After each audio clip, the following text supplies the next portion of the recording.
away a scorer in 6 consecutive matches. It's a composed finish. Now they do have number 4.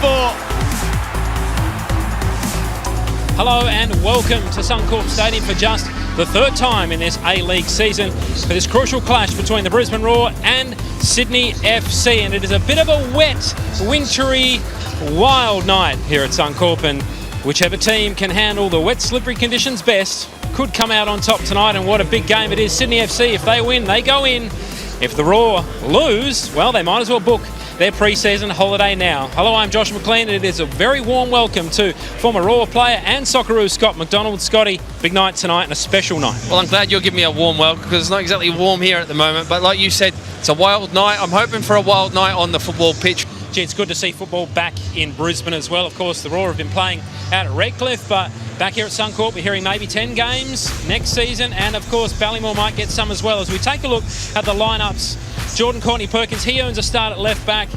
Noah Smith goes to the substitutes bench. What do you like about the lineup? Well, look, there's one man in particular in it, Jay O'Shea, scoring 6 goals in consecutive games, going for that record, equaling Bessart Mauritius. Can he score that 7th tonight? I wouldn't bet past him.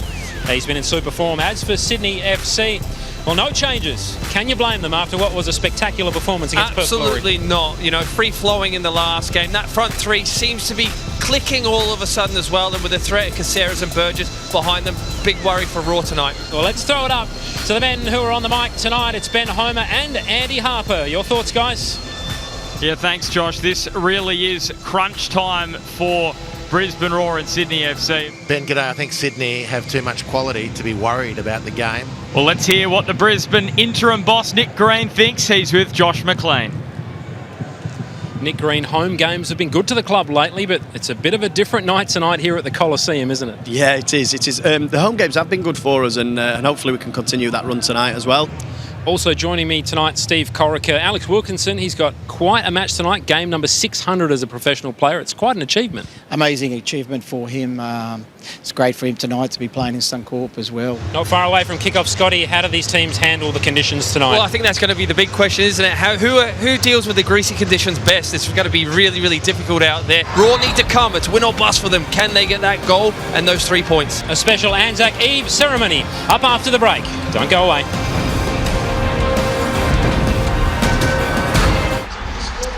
It's the Hungry Jacks half-time show.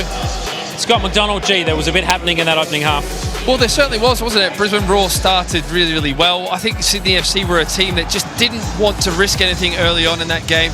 Well, the referee's assistant down here said that they felt it came up off the leg onto the arm and it was unintentional, but as you say, we've seen them given. Yeah, we have. You know, I look back to Matt Yerman and the soft one that Brisbane Roar got a couple of weeks ago, and that was more a penalty than that for me. The Roar, they dominated early, but Sydney FC, they really got back into the match and, of course, scored a wonderful goal. They're on top at the moment, aren't they? Yeah, look, absolutely. Look, this is a wonderful goal from a Sydney FC perspective. Obviously, Mac playing a lovely one too here on the edge of the box, but Kai Truen, for me, poor defending.